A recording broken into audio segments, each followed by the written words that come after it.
Merhabalar, kanalıma hoş geldiniz arkadaşlar. Gördüğünüz gibi çok sevimli bir model ile geldim. Bu haftaki modelimiz oldukça kolay örülebilen şık bir model. Dilediğiniz renklerde örüp renklendirebilirsiniz.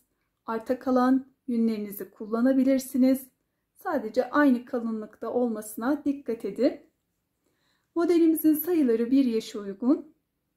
Oldukça eski bir model. Eminim herkesin çocukluğunda bu modelden vardır. Yeleği, hırkası, eteği. Bu motiften kaynaklı olarak modelin ismi hanım dilendi, bey beğendi modeli diye de geçiyor. Bu motifi de örüp dilediğiniz her yerde kullanabilirsiniz. Burada cep şeklinde ördük. Yine modelin devamı da buradaki işlemden yaptığımız tığ modelinden oluşan bir model. Ölçülerine bakalım.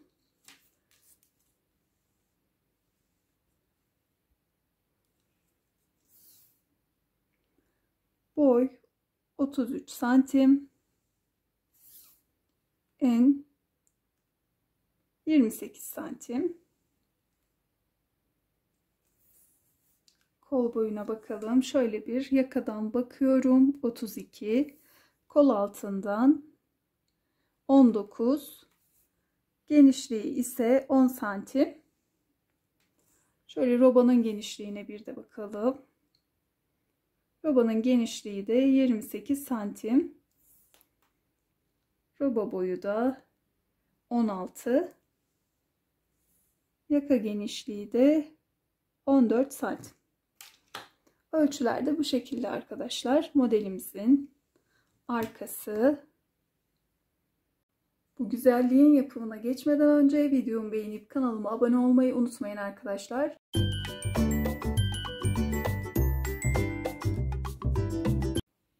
Bu modeli artan ipleri de değerlendirme modeli diyebiliriz. Daha önce yaptığım çalışmalardan artan ipliklerim bunlar. Bunları bu modelde değerlendireceğim. Siz de artan ipliklerinizi bu modelde değerlendirebilirsiniz. Tek özellik iplerin kalınlığı aynı olmalı. Farklı markalar olabilir. Dediğim gibi sadece kalınlık aynı olsun. Şimdi pembe iplikle başlıyoruz. Siz dilediğiniz bir renk ile başlayabilirsiniz. İpim orta kalınlıkta bir ip. Tığ numaram da ona uygun. Siz ipinizin kalınlığına göre tığınızı seçebilirsiniz. Evet, modelimize başlayalım. Modele 74 zincir ile başlıyoruz. Şöyle ilk önce sıkılayalım. Ardından çok sıkı olmayacak şekilde zincirlerimizi çekelim. Ne çok gevşek ne de çok sıkı.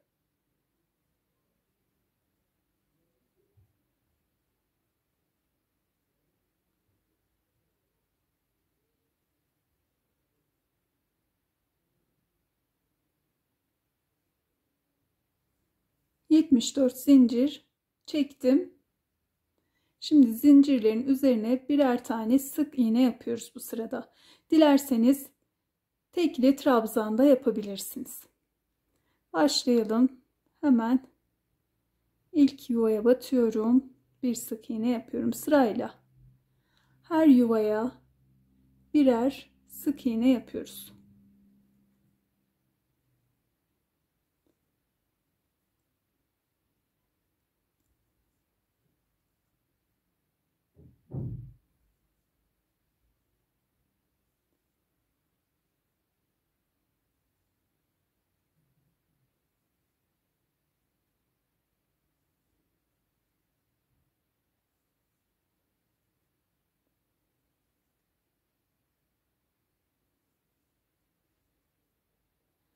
Bu sırayı tamamlayalım. Zincirlerin üzerine sık iğne ile doldurdum. Şimdi modelimizi kurmaya başlıyoruz. Başta 1, 2, 3, 4, 5 zincir çektim. Ardından hemen dibinden başlayarak 1, 2 yuva atlıyorum. 3. yuvanın içerisine batıyorum. 3 tane ikili trabzan yapıyorum.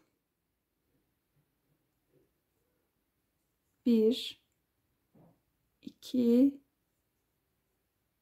3. Ardından hiç arada zincir çekmeden yine 2 yuva atlıyorum. 3. yuvaya 3 tane trabzan yapıyorum. 1, 2, 3. Tekrar 2 yuva atlıyorum. 3. yuvaya 3 tane trabzan yapıyorum.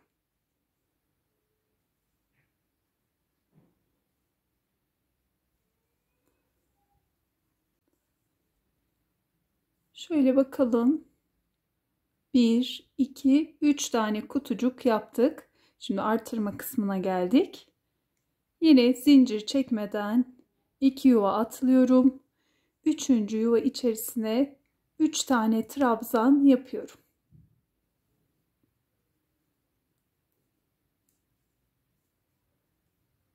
Üç trabzan yaptım. Sonrasında 1, 2 zincir çektim. Hemen yanındaki yuvaya batıyorum. 1, 3 trabzan daha yapıyorum.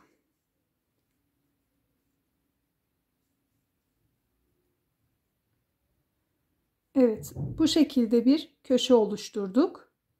3 trabzan yaptık, 2 zincir. Hemen yanındaki yuvaya tekrar 3 trabzan. Ön ayrım tamamlandı. Şimdi kol ayrımına geçiyoruz. Kol ayrımında da 3 tane kutucuk yapıyoruz. Yine zincir çekmeden 2 yuva atlıyorum. 3. yuva içerisine 3 trabzan yapıyorum. Zinciri sadece artırma kısmında çekiyoruz. Bu köşede. 3 trabzan yaptım. Tekrar 2 yuva atlıyorum. 3 trabzan daha.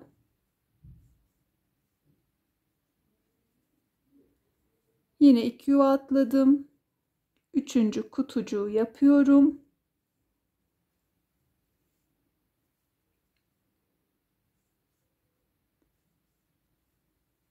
Evet. Kol ayrımı da tamamlandı. Bakalım. 1, 2, 3 kutucuk. Yine bu kısımdaki gibi artırma yapıyoruz. Artırma bölümünü yapıyoruz. 2 yuva atladım. 3. yuvaya 3 trabzan.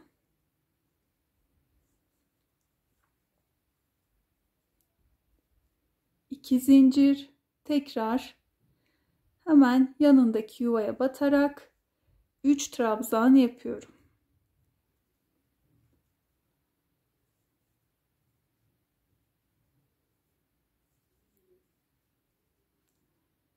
Evet, bu artırmayı da yaptık.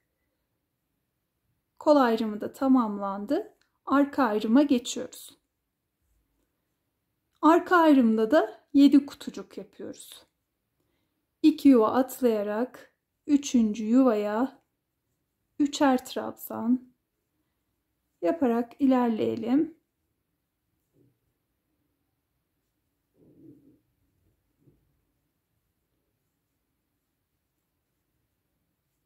İkinci kutucuğum tamamlandı. Yine 2 yuva atladım. 3. kutucuk.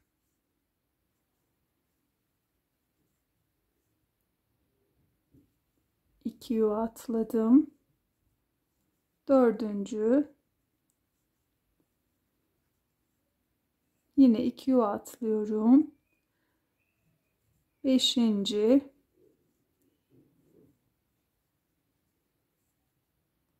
2 yuva atladım. 6.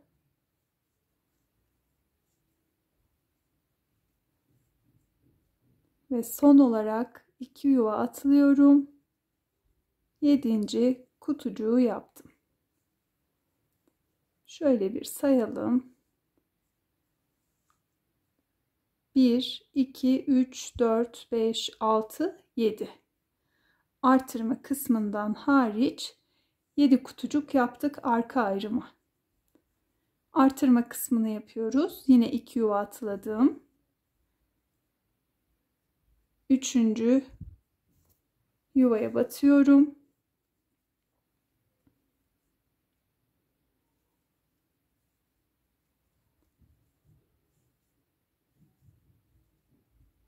Üç trabzan, 2 zincir, hemen yanındaki yuvaya batıyorum.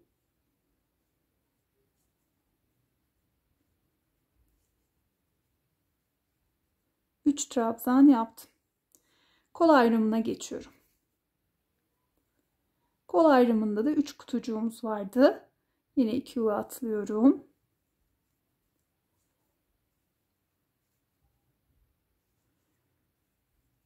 Üç trabzan, tekrar 2 yuva atladım.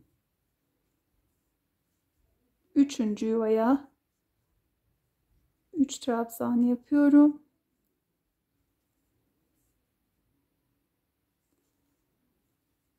Evet, 3. kutucuğa geçtim. Evet, kol ayrımı için 3 tane kutucuk yaptık. Şimdi artırmaya geçiyorum. 2 yuva atladım. Artırma kısmını kuruyorum.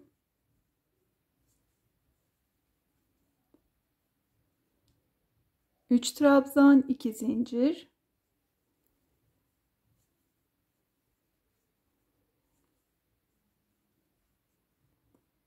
Evet, artırma kısmı da tamamlandı. Ön ayrıma geçiyorum. Yine 2 yuva atladım. 3 kutucuk yapıyorum. 2 yuva aralıklı.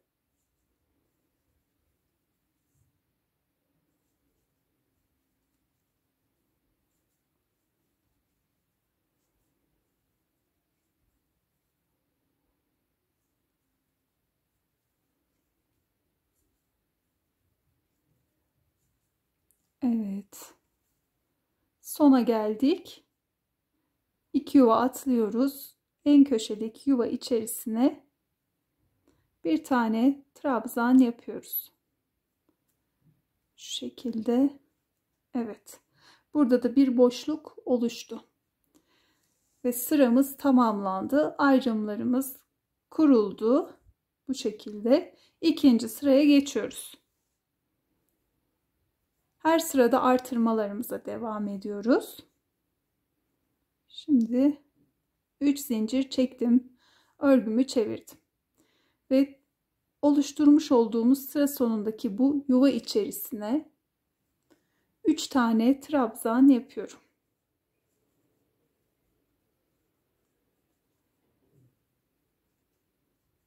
Bir sırada kutucuk yapıp bitiriyoruz. Diğer sırada ise bu şekilde trabzan yaparak kutucuk içerisine başlıyoruz. Kaydırmalı bir model olduğu için bu şekilde devam edecek. Hemen zincir çekmeden buradaki boşluk içerisine 3 tane trabzan yapıyorum.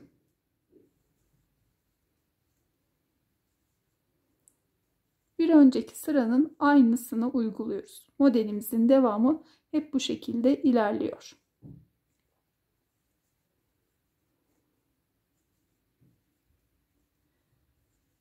Buradaki boşluk içerisine 3'er trabzan yapıyoruz. Aralarda yine zincir çekmeden. Her ördüğümüz sırada buradaki kutucuklara birer kutucuk eklenerek devam ediyor. Şimdi artırma kısmına geldik. Yine zincir çekmeden, evet, 3 trabzanı tamamladım. Şöyle bir bakalım. Bir önceki sırada 1, 2, 3 kutucuktu. Şimdi 1, 2, 3, 4 kutucuk oldu bu sırada. Artırma kısmına batıyorum. Bu ortada 2 zincir çekmiştik. Burada oluşan boşluğa. 3 trabzan yapıyorum. Sonrasında 2 zincir ve aynı yuvaya 3 trabzan. Evet. Şimdi buradaki boşluklara yine 3'er trabzan yaparak devam edelim.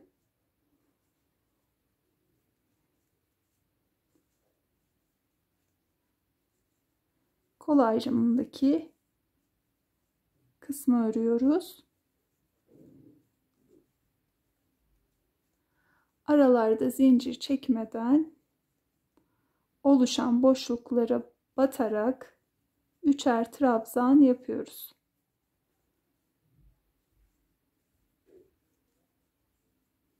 Evet.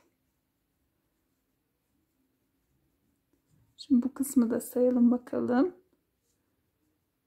1, 2, 3, 4. Burada da 4 kutucuk oluştu. Artırma kısmına geçiyoruz. Bu 2 zincir çekerek oluşturduğumuz yuva içerisine 3 trabzan, 2 zincir, tekrar 3 trabzan yapıyoruz. Her ördüğümüz sırada bu şekilde artırmamızı yapıyoruz. Evet, arka ayrıma geçtik. Buradaki yuvaların içerisine 3'er trabzan yaparak artırma kısmına gelelim. Arka ayrımı da tamamladım. Buradaki kutucukları da bir sayalım. 1, 2, 3, 4, 5, 6, 7, 8. 8 kutucuk oldu ve artırma kısmına geldim. Yine buradaki yuva içerisine 3 trabzan, 2 zincir, tekrar 3 trabzan yapıyorum.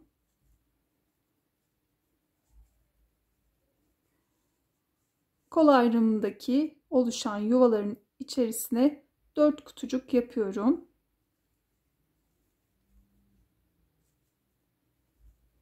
Bu kısmı ilerletelim. Artırma kısmına geldim. Kol ayrımını tamamladım. Yine 3 trabzan, 2 zincir, tekrar aynı yuva içerisine 3 trabzan yapıyorum ve ön ayrıma geçtim.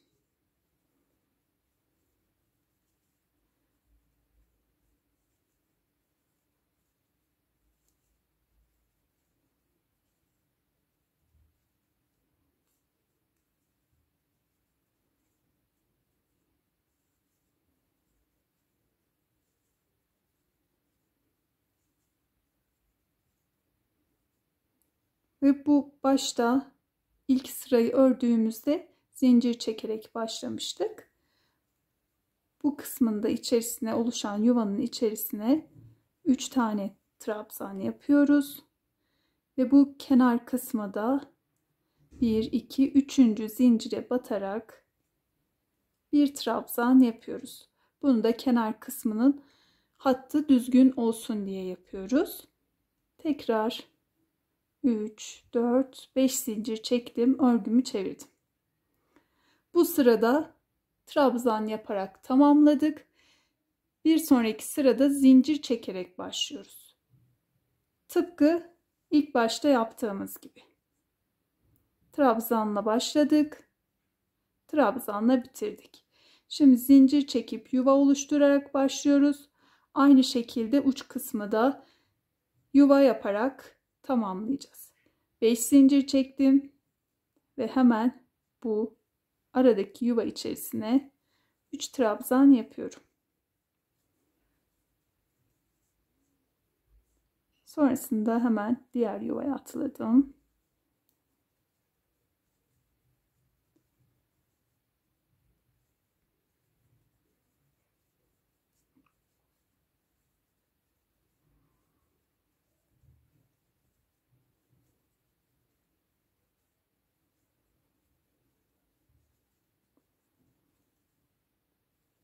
Artırma kısmına geldim.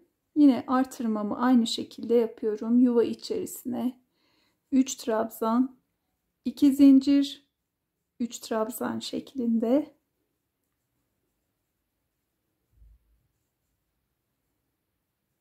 Evet, artırmamı da oluşturdum. Şimdi modelimizin sırasını bu şekilde tamamlayalım. Ara kısımlara kutucuklarımızı yapalım, artırmalarımızı yapalım. Sıra sonuna gelelim. Sıra sonuna geldim. Şimdi burada da şöyle en uçtaki zincirin boşluğuna batıyorum veya buradaki yuvaya da batabiliriz. Trabzanımı yaptım. Şu şekilde bakın. Zincir çekmeden yaptım. Şimdi 1, 2, 3 zincir çekiyorum. Örgümü çevirdim. Ve bu şekilde 3 sıra örmüş oldum. Dilerseniz bu renkle devam edebilirsiniz veya benim gibi farklı bir renge de geçebilirsiniz. Veya isterseniz her sırayı da renk renk iplik değiştirerek de örebilirsiniz. Bu sizin zevkinize kalmış. Oldukça hoş bir model. Üstelik de gördüğünüz gibi çok kolay. Şimdi ben yeşil renge geçiyorum. Devamını öyle yapacağım. Diğer renge de şu şekilde geçiyorum. Şöyle baştaki ilmeğe tekrar ilmeği tığıma aldım ve öreceğim ip rengini bu ilmekten geçirdim. Sonrasında 1, 2, 3 zincir çekiyorum. Şu diğer ipimi kesiyorum. Bunların ikisini bağlıyorum. Burada sıkıca, burada açılmasın diye. Kenar kısmı ördüğümüzde bu iplikleri de gizliyor olacağız. 3 zincir çektim, örgümü çevirdim ve oluşturmuş olduğum yuva içerisine 3 trabzan yaparak sıraya başlıyorum.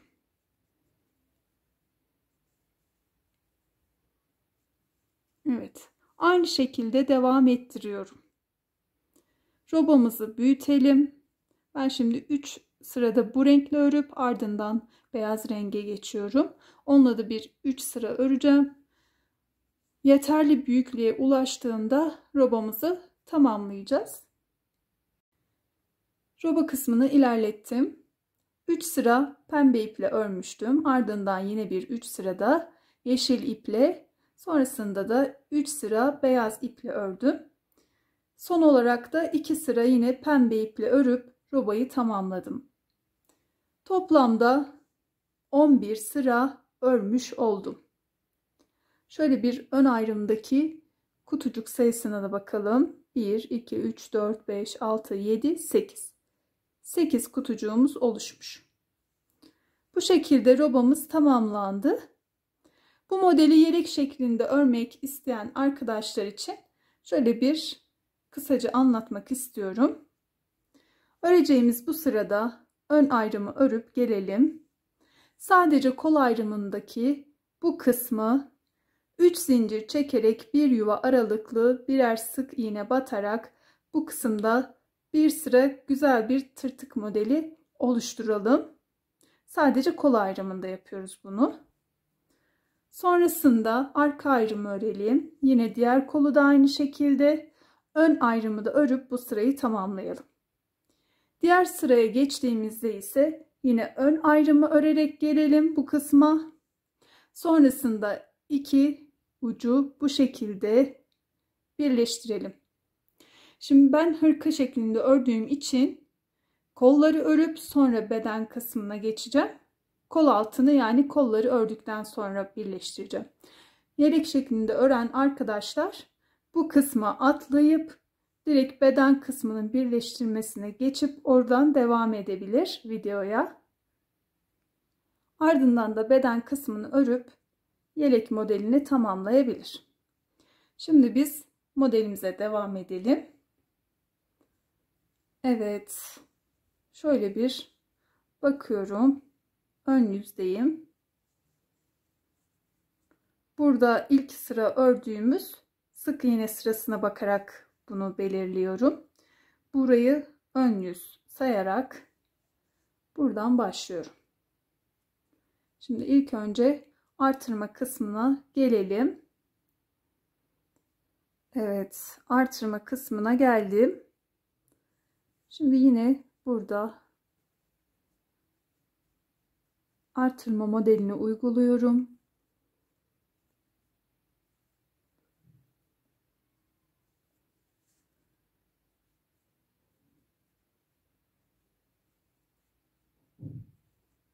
Evet, şimdi kol ayrımına devam ediyorum.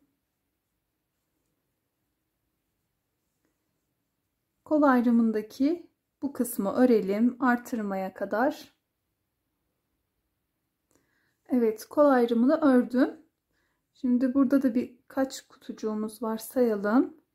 1, 2, 3, 4, 5, 6, 7, 8, 9, 10, 11, 12, 13, 14 kutucuğumuz var. Artırma kısmına geldim. 3 trabzanı yapıyorum. Bu şekilde. Bir tane de fazla yaptım. 4. 4 tane trabzan yaptım. Ardından 3 zincir çekiyorum. Örgümü çeviriyorum. Şimdi sadece koldaki bu kısmı örerek hırkamızın kolunu oluşturuyoruz. 3 zincir çektim. Ardından hemen sıradaki boşluğa batarak modelimi uyguluyorum.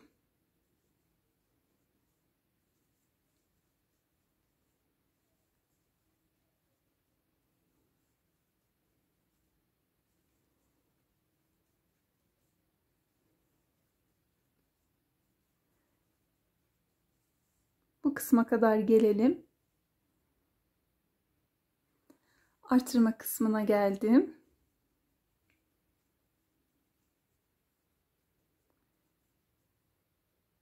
Evet, burada da 3 trabzan yaptım. Evet, şimdi burada bir birleştirme uygulayıp kolu dikişsiz bir şekilde örüyoruz. Şimdi kısaca ben bir üzerinden geçmek istiyorum iyice anlaşılır olması için. Şimdi kola bu kısımdan örerek geldik. Ayrımını yaptık. Burada 4 trabzan ördük bu kısımda. Bunu kullanmıyoruz. 3 zincir çekip dönüp bu kısmı ördüğümüz sırayı kullanarak birleştiriyoruz. Çünkü buradan kol bittikten sonra ipimizi bağlayıp ilk önce arka ayrımı örüp sonra da diğer kola geçiyoruz. Onun için bu sırayı kullanmıyoruz. Şimdi örerek geldik. Buradan bir birleştirme yapıyoruz. Arka yüzden 2'ye katladım. Burada zincir çekerek başlamıştık. Bu zincirin hemen yuvasına batıyorum ve kaydırma yöntemiyle bu kısmı birleştiriyorum. Evet, şimdi modelimize devam edelim. Sırada kutucuğumuzu atlayarak örüyoruz. 3 zincir çektim. Kutucuğu atladım. 3 trabzan ördüm. Yine diğer kutucuğa atladım. 3 trabzan örüyorum. Şimdi örüp bu kısma kadar gelelim. Evet, bu kısmı örerek geldim. Şimdi burada oluşan boşluğa 3 trabzanımızı yapıyoruz.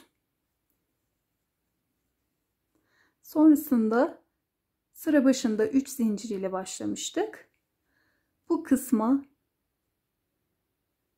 batıyorum. Kaydırma yöntemiyle birleştirdim. Bir arka yüzden dönüp öreceğiz, bir ön yüzden. Tıpkı bu kısımda olduğu gibi ki bütünlüğü sağlayalım. Hep ön yüzden ördüğümüzde aynı şekilde görünmüyor. Burada hiç eksiltme yapmadan düz bir kol örüyoruz. Bunun için bir eksiklik, fazlalık olmasın diye burada yine buradaki kutucuklarımızı sayalım. 1, 2, 3, 4, 5, 6, 7, 8, 9, 10, 11, 12, 13, 14. 14 kutucuk. Her sırada 14 kutucuk olacak. Bu şekilde bir fazla veya eksik olmadan ilerleyebiliriz. Şimdi bir sonraki sıraya başlıyorum. Yine bir 3 zincir çektim. Ön yüzden örmüştüm. Şimdi arka yüze dönüyorum. Yani geldiğim yönden tekrar geri dönüyorum. Hemen yine buradaki kutucuğu atlayıp araya 3 trabzan yapıp modelime devam ediyorum. Bu sırayı da tamamlayalım. Bu kısma gelelim. Örüp. Evet. İç taraftan örerek geldim bu kez. Son olarak 3 trabzanımı yaptım. Şimdi burada zincir çekerek yine başlamıştık. Bu kısma batıyorum. Ve kaydırma yöntemiyle birleştirdim. Sonrasında 3 zincir çekiyorum. Geldiğim noktadan geri dönüyorum. Modele devam. Bu sırayı da tamamlayalım. Tekrar iyice anlaşılır olsun diye göstermek istiyorum. Evet, sıranın sonuna geldim. Bu kısma 3 trabzan yapıyorum. Yani bir önceki sırada 3 zincir çekerek başladığım yere yine 14 kutucuğu tamamlamam gerekir. Burayı atladığımda bir kutucuğum eksilir. Buna dikkat edelim. Hemen yine bu başlangıç kısmına, sıra başına batıp kaydırma yöntemiyle bu kısmı birleştirdim. Evet, 3 zincir çektim. Geriye döndüm. Bu şekilde örüyoruz arkadaşlar. Burayı tamamlayınca tekrar bu kısımdan geri dönüyoruz. Bakın, birleştirme kısmı da bu şekilde görünüyor.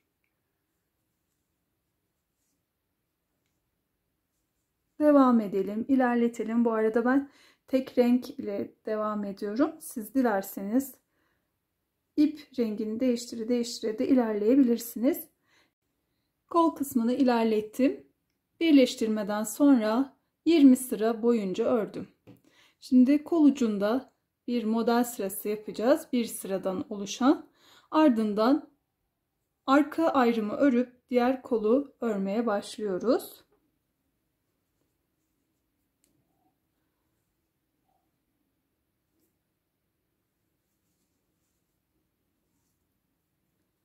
Şöyle şu kısımdan başlayalım. Yine 3 zincir çektim. Buradaki hemen boşluktan başladım. 3 tane trabzan yapıyorum yine. Sonrasında bu boşluğa batıyorum. Bir sık iğne yapıyorum. Ardından 3 zincir, tekrar 3 trabzan.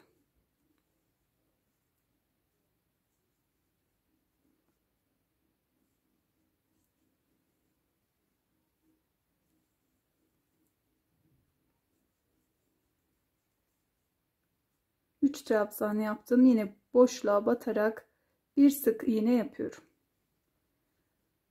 Ardından 3 zincir, tekrar aynı boşluğa 3 trabzan.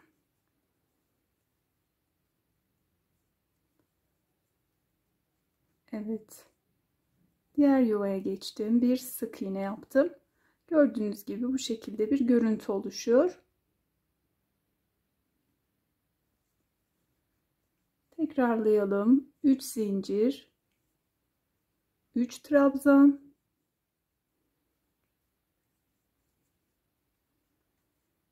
diğer yuvaya bir sık iğne. Ardından aynı yuvaya 3 zincir, 3 trabzan. Bu şekilde bu sırayı tamamlayalım.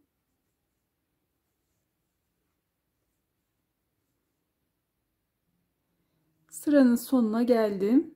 En son yuvaya yine 3 zincir, 3 tane de trabzan yaptım.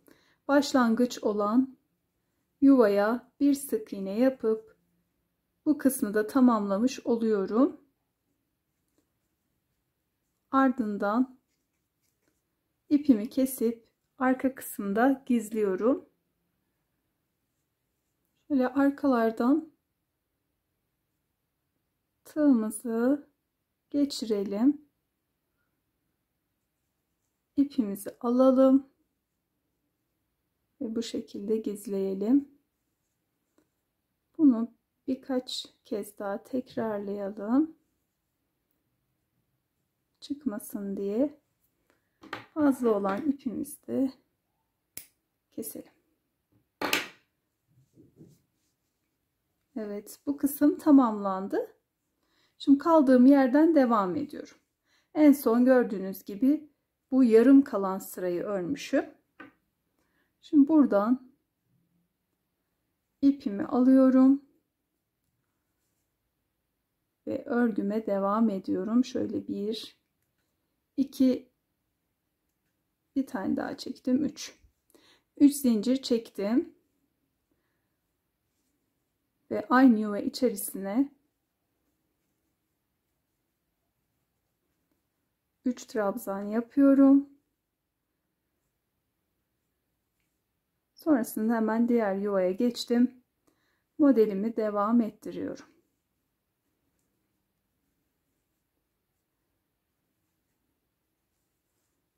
Evet.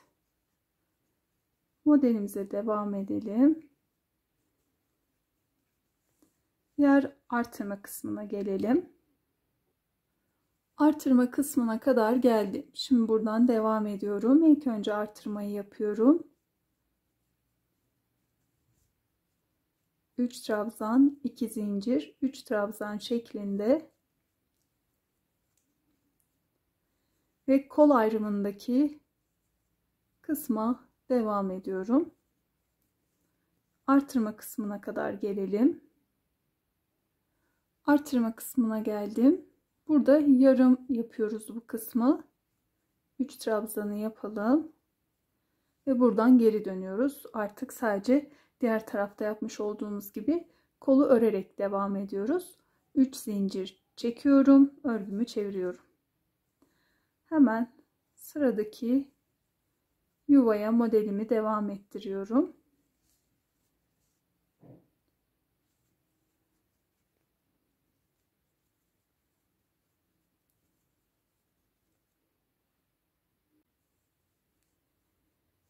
Kol ayrımını örerek yine artırma kısmına geldim. Burada da bir yarım işlem yapıyoruz.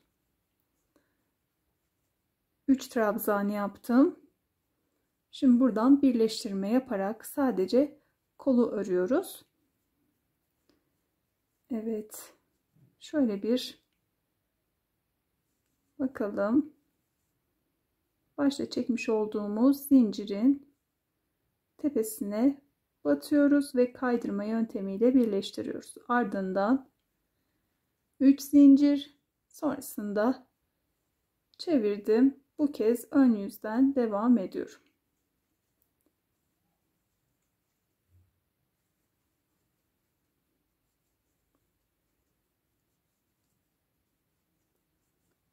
Bu sırayı tamamlayalım. Sıra sonuna geldim. Şimdi bu ara kısma yine 3 tane trabzan yapıyorum ve başta çekmiş olduğum zincirin tepesine batıp kaydırma yöntemiyle birleştiriyorum. Sonrasında 3 zincir, ön yüzden örüp geldim, arka yüze çeviriyorum. Şimdi arka yüzden örüyorum. Diğer kolda yaptığımız işlemin aynısını bu kolda da uygulayıp tamamlayalım. Diğer kolu da tamamladım. Şimdi kaldığım yerden ipimi bağlayıp devam ediyorum. Son olarak bu kısma geldiğimizde artırma kısmını yarım yapmıştık. Yani sadece 3 trabzanı yapmıştık. Buradan trabzan tepesinden Tığımı geçirdim. İpimi alıyorum. 3 tane zincir çektim ve bu kısmı sıkıladım. Ardından aynı yuva içerisine 3 trabzan yapıyorum.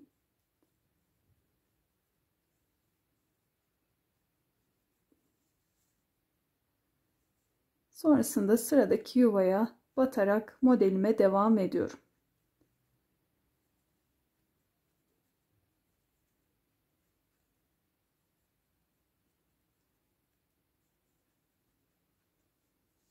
Bu sırayı tamamlayalım. Ön yüzü örüp tamamladıktan sonra arka yüze geçtim ve bu kısımdan örerek kol altına geldim. Kol altında nasıl örüyoruz? Bu kısmı nasıl toparlıyoruz? Onu göstermek istiyorum. 2 zincir çekip artırma kısmında oluşturduğumuz bu boşluğa 3 tane trabzan yapıyoruz. Sonrasında bu kısımda bir boşluğumuz var. Yani tam kol altına gelecek kısma da bir 3 trabzan yapıyoruz. Bunu bu şekilde de ayarlayabilirsiniz. Sonrasında bu kısımda da bir yarım trabzan yapmışız. Pardon, yarım artırma kısmı yapmışız. Bu kısma geçiyorum direkt.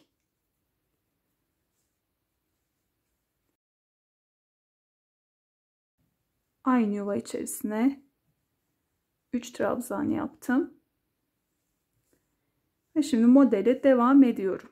Gördüğünüz gibi bu kısmı bu şekilde toparlamış, ayarlamış olduk. Şöyle göstereyim. Buradaki artırma kısmında oluşan yuvaya 3 trabzan yaptık. Bir de tam kol altını birleştirerek ördüğümüz kısma gelecek şekilde 3 trabzan yaptım. Sonrasındaki 3 trabzanı da yine burada artırma kısmının yuvasına yaptım. Ardından modele devam ettim. Şimdi diğer kol altına gelelim. Diğer kol altına geldim. Şimdi burada da aynı şekilde artırma kısmındaki yuvaya 3 tane trabzan yapıyorum. Sonrasında da bu kolu birleştirdiğimiz kısma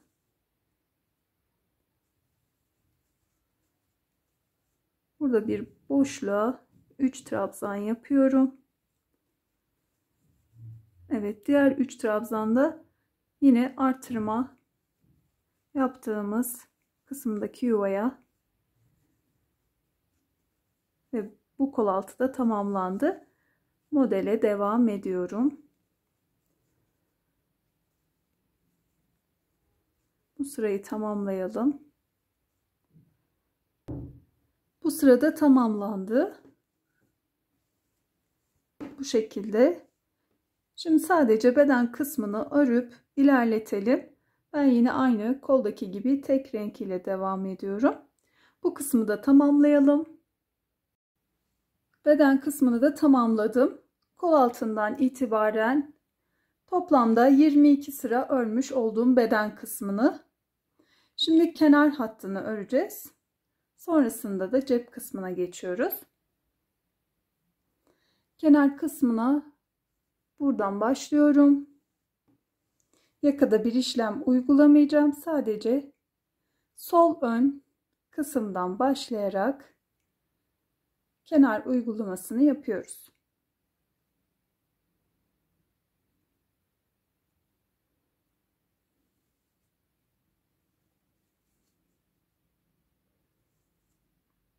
Burada başta yaptığımız sık iğnenin yuvasına batıyorum. İlk önce bir sabitleme yaptım. Ardından 3 zincir çekiyorum. Buradaki ilk kenar boşluğuna 3 trabzan yapıyorum. Bu kol ucunda yaptığımız modeli uyguluyoruz.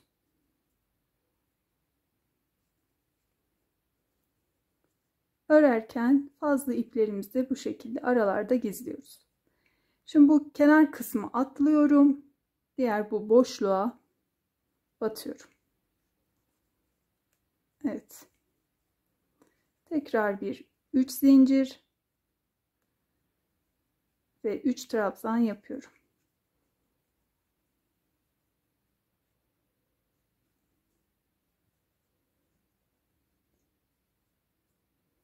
Diğer boşluğa atlıyorum. Bir sık iğne. 3 zincir, 3 trabzan. Diğer boşluğa atlıyorum. Bir sık iğne.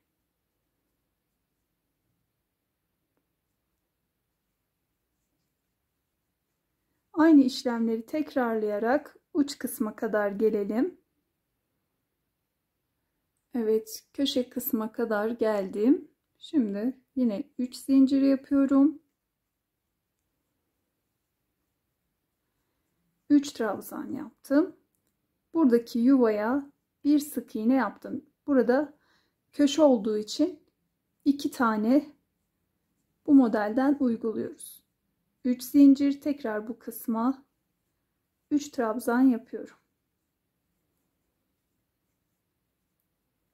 Sonrasında diğer yuvaya geçiyorum. Sık iğnemi yaptım.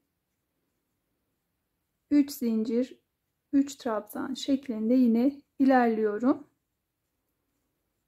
Diğer yuvaya geçişte bir sık iğne kullanıyoruz. Köşe kısmı da bu şekilde oluyor.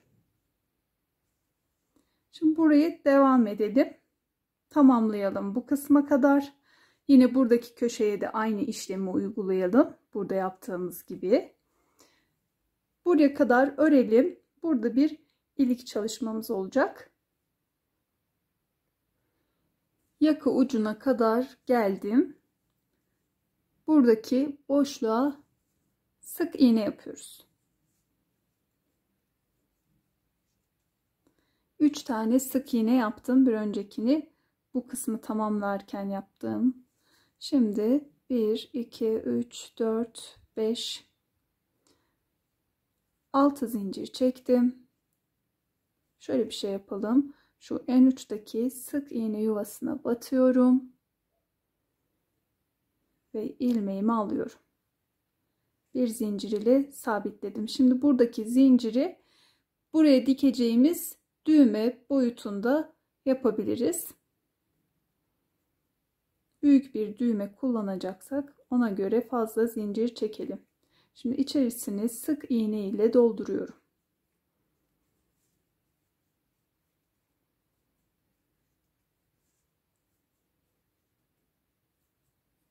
Evet, 6 zincir çektim. 8 tane sık iğne yaptım ve burada başlangıçtaki sık iğnenin yuvasına batıyorum. Şöyle en uçtakine ve kaydırma yöntemiyle bu kısmı tamamlamış oluyorum. Şöyle bir 2 zincir çektim ve ipimi kestim. Bu kısmı da tamamladık. Şimdi bu fazla ipimi arkalardan şöyle tığımı geçirerek gizlemeye çalışıyorum.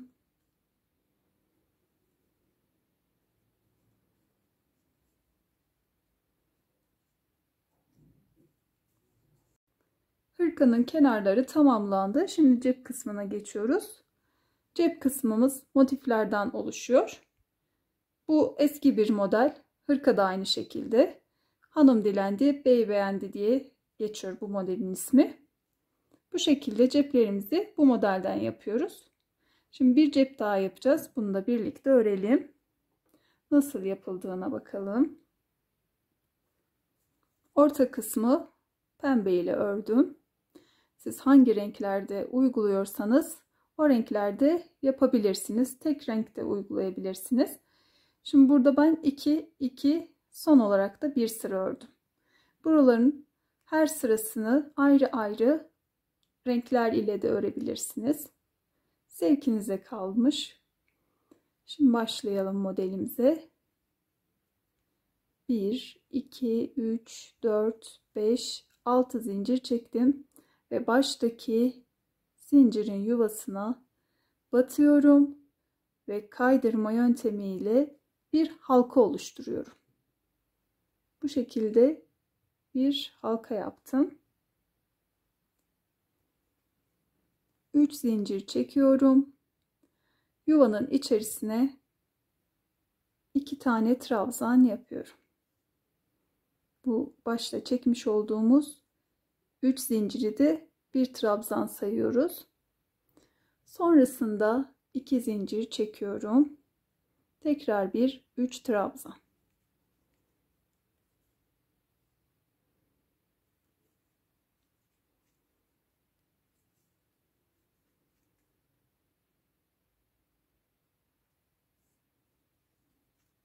İki zincir, 3 trabzan yapıyoruz.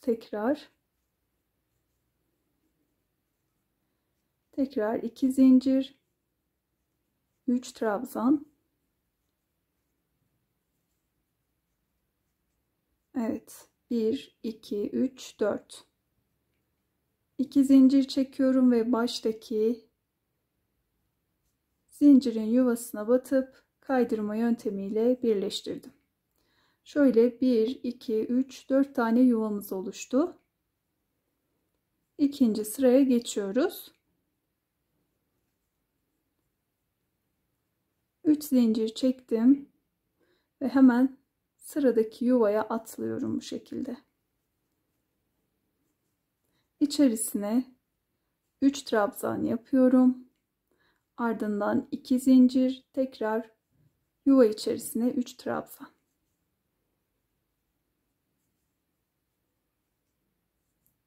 Diğer yuvaya geçiyorum. Aynı şekilde yuva içerisine 3 trabzan, 2 zincir, tekrar 3 trabzan.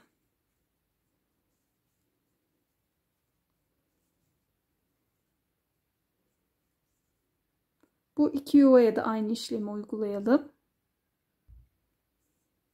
Sonuncu yuvaya geçiyorum.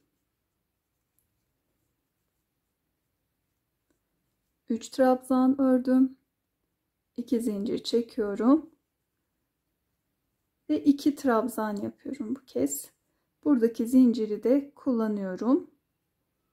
Ve baştaki trabzanın yuvasına battım ve kaydırma yöntemiyle birleştirdim. İkinci sıramız da tamamlandı. Şimdi diğer renge geçiyorum ben.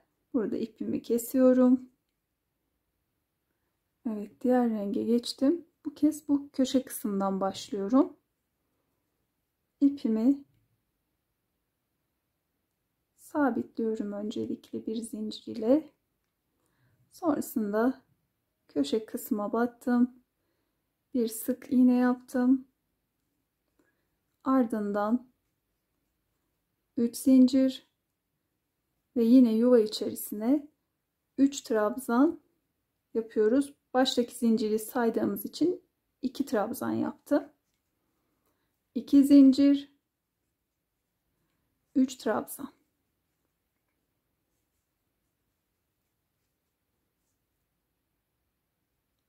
Sonrasında bu iki baştaki artırma kısmının arasında bir boşluk oluşmuştu bir önceki sırada. Buraya da 3 trabzan yapıyoruz.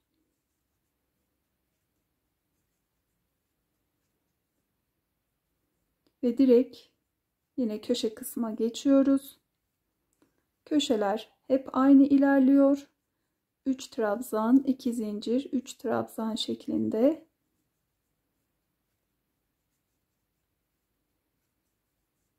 Sonrasında bu iki kısmın ortasında oluşan bu boşluğa 3 trabzan yapıyoruz.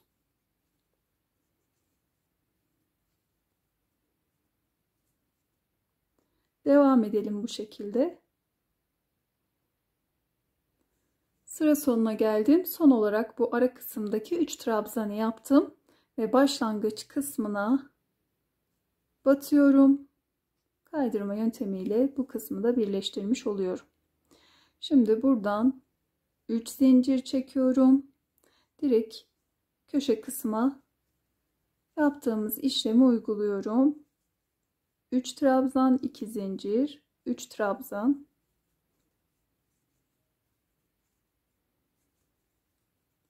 Ardından ördüğümüz bu sırada gördüğünüz gibi ikişer boşluk oluştu. Bunlara da 3'er trabzan yapıyorum.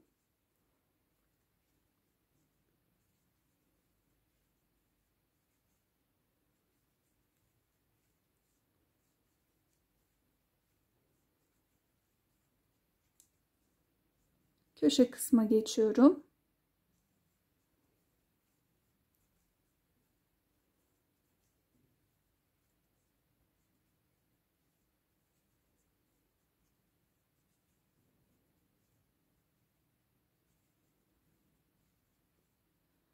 Bu şekilde ilerleyelim. Sıra sonundayım. Bu kısma zincir çekerek başlamıştık. Zinciri de trabzan olarak kullanacağız. Onun için 2 trabzan yaptım.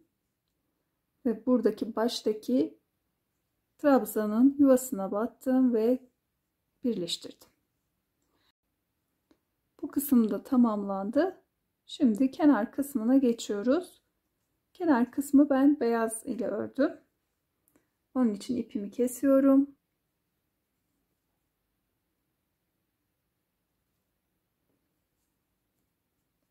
Köşe kısımdan başlıyoruz. Sık iğne ile sabitledim. Sonrasında 3 zincir çekiyorum ve yuva içerisine 3 tane trabzan yapıyorum. Bunu yaparken fazla iplerimi de örerek aralarda gizliyorum. Evet, 3 trabzanımı yaptım. Sıradaki yuvaya bir sık iğne yapıyorum. Kenar uygulamasını bunun çevresinde de aynı şekilde yapıyoruz. 3 zincir, yuva içerisine 3 trabzan,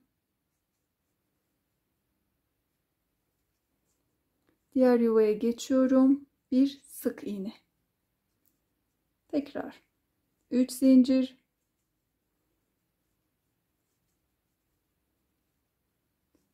üç trabzan, diğer yuvaya bir sık iğne.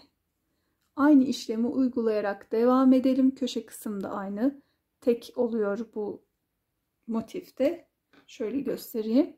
Bakın, tek sadece uygulamışız. Yani buradaki gibi 2 tane model uygulamamıza gerek yok. Bu şekilde bu sırayı da tamamlayalım. Motifimiz tamamlandı. Şimdi dikiş kısmına geçiyoruz. Bu şekilde bunları cep şeklinde bu kısma dikiyoruz. Bu kısım açık kalacak şekilde dikişimizi böyle yapacağız. Zemin pembe olduğu için ben pembe ipi kullanıyorum. Şöyle bir sayıyoruz. 1, 2, 3, 4 sıra. Tam orta kısma yerleştiriyoruz. 4. sıradan itibaren motifimizi. Şöyle ben kaymaması için orta kısımdan bir iğne takıyorum. Diğer kısmı da aynı şekilde ayarlıyorum. 1, 2, 3, 4 sıra sayıyorum. Yine bu kenardan da 2 trabzan yuvası şeklinde yine diğer taraftan eşit olması için gayret gösteriyorum. Bunu da iğneliyorum aynı şekilde. Evet. Şimdi dikmeye başlayalım. Dikişime bu kenardan başlıyorum.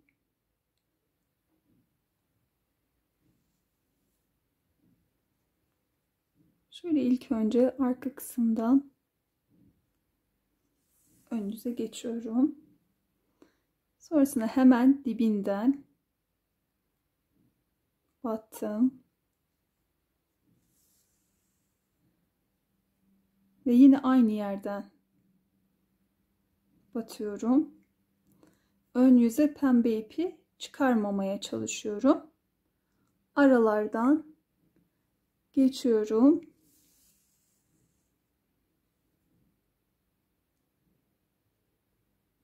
Şöyle.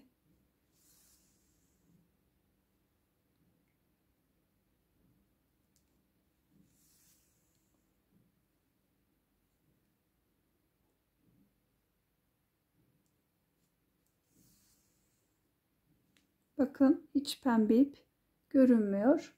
Arka kısımda da aralardan geçtiğim için bu kısımda da ipimiz görünmüyor. Buna dikkat edelim. Temiz, düzgün bir dikiş elde edelim. Böyle bu kısma kadar gelelim. Diğer cebi ve düğmeyi de dikip son halimizde gelelim. Model tamamlandı. Gördüğünüz gibi çok şirin bir model oldu. İnanın başlangıçtan itibaren nasıl başladım, nasıl bitti, o kadar kolay örülebilen bir model ki sizler de benimle birlikte ördüyseniz anlamışsınızdır. Vakit ayırıp benimle birlikte bu modeli denediğiniz için çok teşekkür ederim. Videomu beğenip kanalıma abone olarak destek vermeyi unutmayın lütfen.